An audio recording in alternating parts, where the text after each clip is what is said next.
반대와 어려움에도 불구하고 그리스도를 따름이라는 제목의 말씀을 전하겠습니다. 이제 2달이 있으면 성탄절입니다. 항상 우리가 기다리고 있는 성탄. 이 땅에 사랑의 왕으로 오신, 평화의 왕으로 오신 예수 그리스도를 찬미하고 기뻐하는 절기가 곧 다가옵니다. 천사들도 그렇게 찬양하였습니다. 평화, 우리 모두의 희망이고 우리 모두의 과제이며 우리가 함께 고민해야 할 매우 중요한 내용입니다. 기독교뿐만이 아닙니다. 전 세계에 존재하는 모든 종교는 평화를 갈망하고 있습니다. 주께서 이 땅에 평화의 왕으로 오셨고 그 평화를 이루기 위해서 주께서는 지금도 역사하고 계십니다. 그 때문에 우리도 이 땅의 평화를 이루며 살아가야 합니다. 그런데 오늘 본문이 우리에게 충격을 주시네요. 주께서 말씀하십니다. 내가 평화를 주려 온 줄 아느냐? 그렇지 않다. 검을 주려고 왔다. 혹시 잘못 읽은 게 아닌가 싶을 정도로 당황스럽습니다. 피하고 싶습니다. 이런 말씀 좀 안 하셨으면 얼마나 좋을까? 그런 생각까지도 듭니다. 마음이 불편해요. 그 뒤에 말씀은 더 불편합니다. 아들이 아버지를, 딸이 어머니를, 며느리가 시어머니를 거슬려서 서로 다투게 하려고 왔다. 서로 사랑하고 이해하고 인내하게 하셔야지 왜 다투게 하시는가? 이 말씀이 있네요. 원문의 의미를 보니까 다투다라는 헬라어는 디카조인데요. 이 디카조의 원래 의미는 뭐냐? 둘로 나눈다라는 뜻입니다. 내가 칼을 주러 왔다. 이 칼로 무엇을 할 것이냐? 아들과 아버지를 둘로 나눌 것이다. 딸과 어머니를 나누어 버릴 것이다. 며느리와 시어머니를 서로 나눌 것이다. 그런 말씀입니다. 원수까지 사랑해야 되고 서로 하나가 되어서 살아가야 된다고 끊임없이 성경에서 말씀하시는데 오늘 말씀은 둘로 나눈다. 둘이가 서로 대적하게 하겠다. 그렇게 얘기하고 계십니다. 근데 안 좋은 기억이 자꾸 떠오릅니다. 여러분 매스컴을 통해서 많이 들으셨죠? 이단 종파라든가 사이비 교의 강조점이 비슷하지 않습니까? 그들의 교리를 따르기 위해서는 가족과 원수되는 것 감내해야 한다. 가족이 중요한 게 아니다. 어머니, 아버지, 자식의 연이 중요한 게 아니다. 그 끊어야 한다. 우리 교리를 따르기 위해서는. 우리 그런 얘기 너무 많이 들었습니다. 그리고 그런 피해를 직접 매스컴을 통해서 또 주위 사람들을 통해서 봐왔습니다. 실제로 오늘 이 본문이 사이비 종파들과 이단 종파들이 즐겨 사용하는 본문입니다. 봐라. 예수께서도 말씀하시지 않았느냐? 아버지와 아들이 대립한다고, 다툰다고. 진리를 따르기 위해서는 그런 모습을 보여야 한다라고 그들은 강조하였던 것입니다.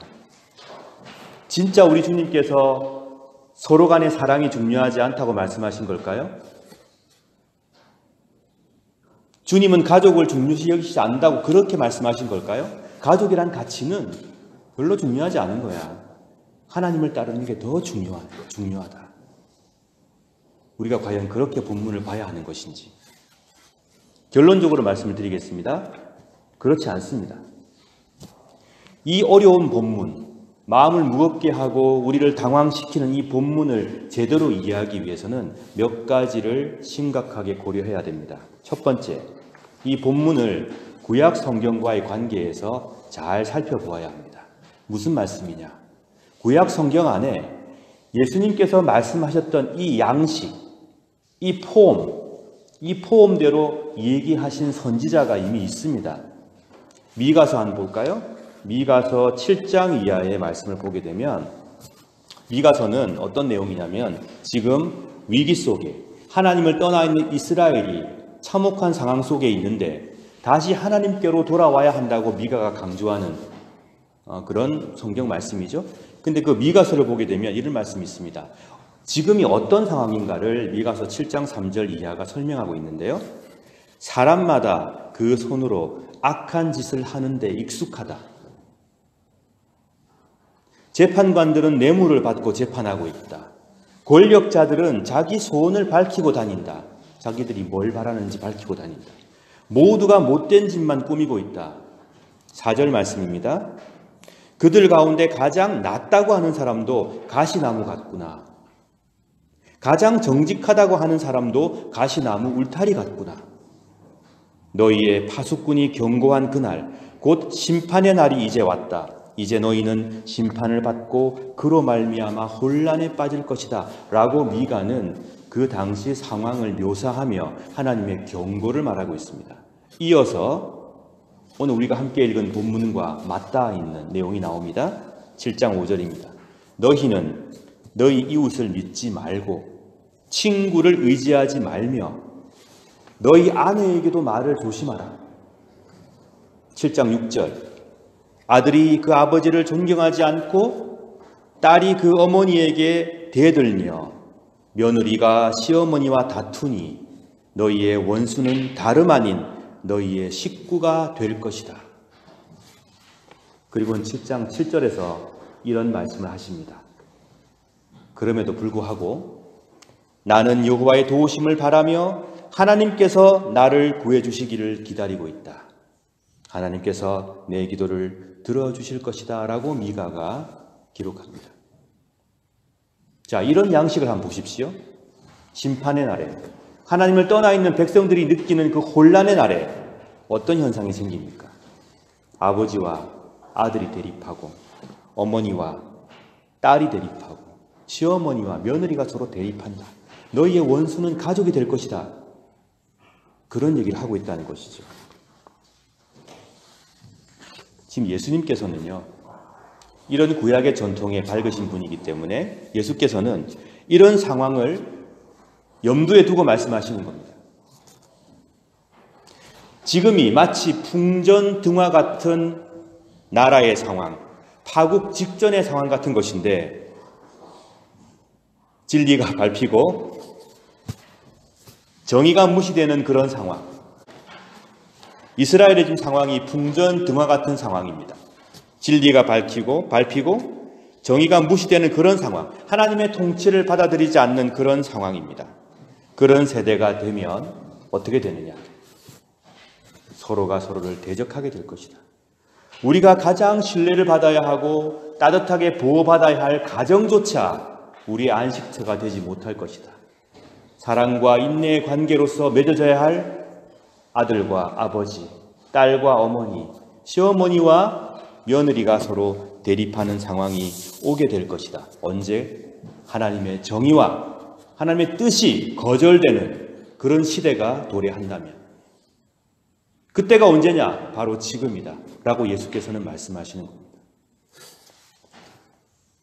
하나님의 뜻을 따르지 않는 시대, 서로가 미움으로 가득 차 있는 시대, 서로의 배만 불리려고 혈안되어 있는 그런 시대와 그런 사회 속에서 일어나는 현상들, 보게 되는 현상들, 겪게 되는 갈등이 바로 이런 것이라고 주께서는 말씀하고 계시는데, 여러분, 우리 역사 속에 1950년대에 남북한 전쟁이 있었습니다. 저는 그 이후 세대이기 때문에 전쟁을 경험하지는 않았습니다. 그런데 경험하신 분들 말씀 들어보면 정말 이런 일들이 벌어졌다고 하더라고요. 가족 안에서 공산주의자와 그렇지 않은 사람들이 대립하고 서로가 원수가 되고, 그렇게 사이좋게 지냈던 이웃들이 원수가 되어 서로 죽이고, 이런 모습들이 벌어집니다. 하나님의 정의와 사랑이 짓밟히는 그때가 되면 우리의 가장 기본적인, 가장 근원적인 사랑의 관계조차도 의심받고 깨어진다는 것입니다. 평화를 이루기를 갈망합니다. 우리 주께서도 그것을 원하십니다. 평화를 이루기 위해서 사랑을 전파하고 정의를 전파하게 되면 어쩔 수 없이 갈등을 감수해야 하고 대립을 감수해야 합니다. 실제로 기독교 초기에 이런 일들이 있었습니다. 예수의 가르침을 따라 살고자 다짐했던 많은 사람들이 그 가족으로부터 버림당하고 그 사회로부터 배척당했던 일들이 많이 발생했다는 것입니다. 우리는 이러한 생각을 가지고 본문을 봐야 합니다. 그렇구나. 하나님의 정의와 사랑이 짓밟히는 그 시대가 되면 우리의 가장 기본적인 가족관계, 우리를 지탱해주는 사회 안전망까지도 흔들려 버리는 거구나. 그런 일이 도래하겠구나. 그런 갈등이 우리에게 다가오는 것입니다. 심지어는 가족 안에서도. 그 생각을 먼저 해야 되고요. 두 번째, 오늘 우리 함께 읽은 이 본문은 어떤 사람들을 향해서 말씀하신 본문이냐면 모든 것을 버리고 예수님을 따르는 그런 제자들을 향한 말씀이었습니다. 소위 말해서 모든 것을 버리고 순례를 하며 말씀을 전하는 순례 예언자들을 위한 말씀이었습니다. 그 때문에 이런 극단적인 삶의 형태는 기독교인으로 살아가는 모든 사람들에게 반드시 따라야 할 삶의 형태로 강조된 것은 아니었습니다. 예를 들어 보겠습니다. 여러분이 참 좋아하시는 본문 중에 마리아와 마르다에 대한 내용이 나오죠. 마리아 마르다는 이 순례 예언자들을 지원해주고 도와주었던 마음 착한 자매였습니다. 예수님께서도 그들에게 도움을 받으셨죠. 왜냐하면 예수님께서도 모든 것을 다 버리고 하나님의 말씀을 전하셨던 분이기 때문이고 또 제자들도 그 삶을 따라갔기 때문입니다. 그런데 예수님께서 마리아와 마르다에게 너희들도 나처럼 모든 걸 다 버리고 나를 쫓아라.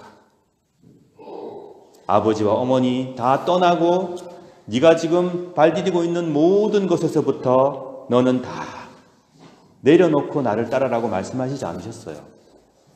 그러니까 이 본문은 정확하게 말씀드리면 모든 것을 내려놓고 하나님 말씀을 전하는 순례 예언자들을 향한 그런 본문이었습니다.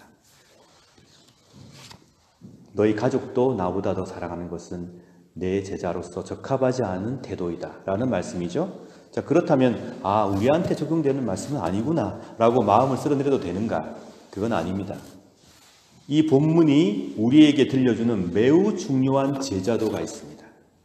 우리가 주님을 따라가는 삶에 있어서 놓치지 말아야 될 중요한 포인트, 중요한 영성을 이 본문이 우리에게 알려주고 있다는 사실입니다. 그것이 무엇이냐면요. 예수님을 구주로 고백하고 따라서 사는 사람들은 그 사람들의 친구 관계, 그 사람들의 가족 관계조차도 예수 그리스도 안에서 치유를 받고 회복해야 할 대상으로 여겨야 한다는 것입니다. 다시 말씀드리겠습니다. 주님을 따라 사는 사람들은 본인이 갖고 있는 모든 관계도 주님 안에서 치유받고 회복되어야 할 대상으로 여겨야 한다라는 것입니다. 사랑하는 가족들 우리 곁에 있습니다. 내 인생에 그들을 빼놓을 수 없습니다. 우리는 그것을 부인하자는 게 아닙니다. 무엇을 인정해야 하느냐? 우리가 주님을 따라 산다는 것은 나를 지탱해주고 나에게 정말 중요한 이 가족 관계조차도 주의 말씀과 뜻 안에서 치유받고 회복되어야 할 관계로 여기는 것을 말합니다.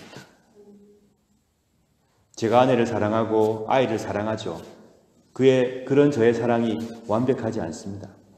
여러분께서 아내와 남편을 사랑하고 부모님을 존경하고 사랑하시죠. 자녀를 사랑합니다. 그러나 그 사랑은 결코 완벽한 사랑은 아닙니다. 그 관계도 우리는 그리스도 안에서 치유받고 회복되어야 할 관계로 여겨야 합니다. 실제로 주님의 도우심을 말미암아 회복을 경험해야 하는 관계입니다. 마태복음 10장 37절 누구든지 나를 사랑하는 것보다 자기 부모를 더 사랑하면 나의 제자가 될 자격이 없다. 누구든지 나를 사랑하는 것보다 자기 아들과 딸을 더 사랑하면 나의 제자가 될 자격이 없다. 우리는 부모님을 사랑하지만 그러나 가족을 아끼고 사랑하고 존중하는 것도 예수님 안에서 우리가 가지고 있는 부모님과 자녀와 친구에 대한 가족에 대한 모든 사랑도 겸손히 주님 앞에서 치유받고 회복되고 고침받아야 할 사랑이라는 것을 인정하는 것을 말합니다. 10장 38절 자기 십자가를 지고 나를 따르지 않는 사람은 내 제자가 될 자격이 없다. 우리는 다 우리 삶 속에서 주어진 십자가를 지고 살아가야 하는 사람들입니다. 그 때문에 설계도 필요하고 계획도 필요하고 꿈과 비전도 필요합니다. 그러나 이 모든 것들, 나의 계획과 나의 꿈과 나의 비전조차도 예수 그리스도 안에서 치유받고 회복되어야 할 대상이라는 것을 우리는 겸손히 인정해야 합니다. 내 계획, 내 인생의 설계, 모든 것이 주님께서 베푸시는 치유와 회복을 누려야 할 대상이라는 것입니다. 마태복음 10장 39절 자기 목숨을 찾으려고 하는 사람은 잃게 될 것이고 나를 위해서 자기 목숨을 버리는 사람은 얻게 될 것이다. 무슨 말씀일까요? 심지어는 우리의 생명, 우리의 삶조차도 주 안에서 치유받고 회복되어야 할 대상이라는 것을 인정하는 것을 말합니다. 모든 것을 걸고 주님을 따르는 자들에게 주님 안에서 모든 것이 선물로 주어질 것을 믿는 삶을 말합니다. 너희는 먼저 그의 나라와 그의 의를 구하라. 그리하면 이 모든 것을 너희에게 더하실 것이다. 우리 한번 진지하게 돌아봅시다. 여기서 말씀하실 필요는 없지만 한번 여러분 자신에게 한번 질문해 보십시오.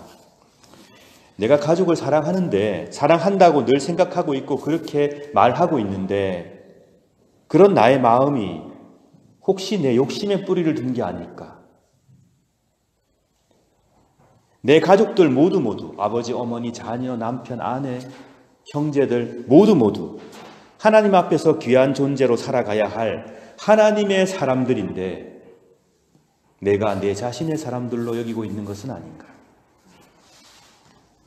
그리고 내가 지금 누리고 있는 나의 시간과 나의 삶, 이것조차 내가 주인이고 내가 마음대로 할 수 있고 내가 내 욕심대로 할 수 있다고 생각하고 살아가는 것은 아닌가? 우리는 그런 진지한 질문을 던져보아야 합니다. 내가 나의 삶을 계획하는 데 있어서 예수님의 제자로 살아가기 위해서는 무엇을 해야 하나? 이 고민을 하고 있는가? 이 기준을 여전히 가진 채 나는 나의 미래와 나의 비전과 나의 삶을 계획하고 있는가? 아니면 말로는 주님이지만 실제로는 예수님이 나의 종이신가? 내가 내 욕심을 이루기 위해서 예수가 필요한 것인가? 우리는 진지한 고민을 해보아야 합니다. 예수님께서 하나님의 뜻을 받들어 사셨습니다. 예수님께서 주의 십자가를 지고 골고다의 길을 가셨고 하나님의 뜻 안에서 부활하셨습니다. 주님께서 하나님의 뜻 가운데 사셨기 때문에 우리에게 말씀하시는 겁니다. 그대들도 하나님의 뜻 가운데 살아가십시오.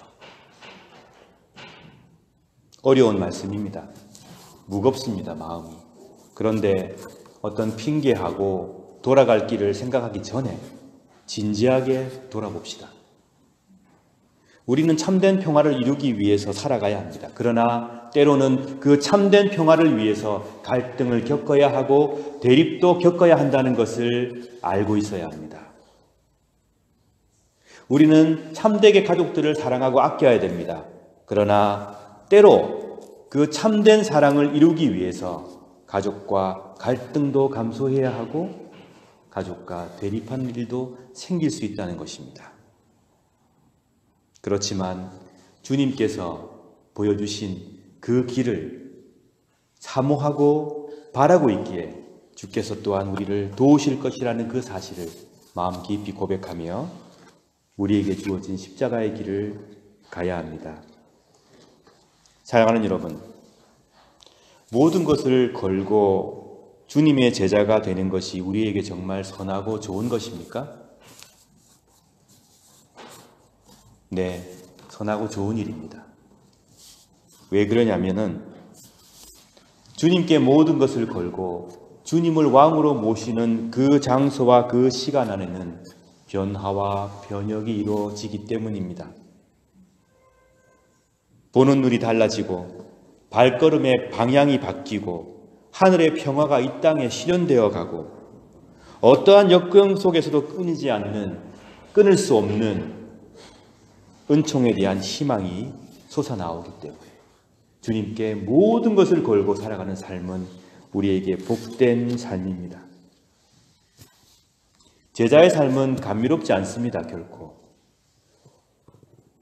우리가 모든 것을 걸고 따라야 되는 삶이 제자의 삶입니다. 그러나 우리는 그렇게 살아갈 때 주님 안에서 모든 것을 이루어 주시는 하나님의 자비와 만나게 됩니다. 어떻게 확신할 수 있습니까? 마태복음 10장 29절 이하의 말씀을 보십시오. 참새 2마리가 동전 1개에 팔리지 않느냐? 그러나 너희 아버지가 아니고서 1마리도 땅에 떨어질 수 없다. 30절 심지어 너희 머리카락의 수까지도 하나님은 다 아신다. 31절 그러므로 두려워하지 마라. 너희들은 참새 여러 마리보다 훨씬 귀하다. 그 말씀을 하시고 그러니 모든 것을 걸고 주를 따르라고 말씀하십니다. 자비로운 하나님께서 우리를 제자의 삶으로 초청하고 계십니다. 예수님의 제자들은 정작 자신들이 가진 것은 적다고 하나 주님으로 인해 모든 것을 누리고 가진 자들입니다. 세상의 소금이 되어 맛을 내는 사람들입니다. 이러한 축복이 여러분과 저와 우리 교회 가운데 충만하길 간절히 바랍니다.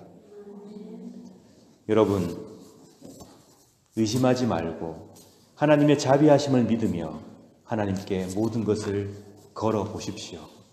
하나님께서 여러분의 모든 것이 되어주시며 여러분을 지켜주시고 인도하실 것입니다.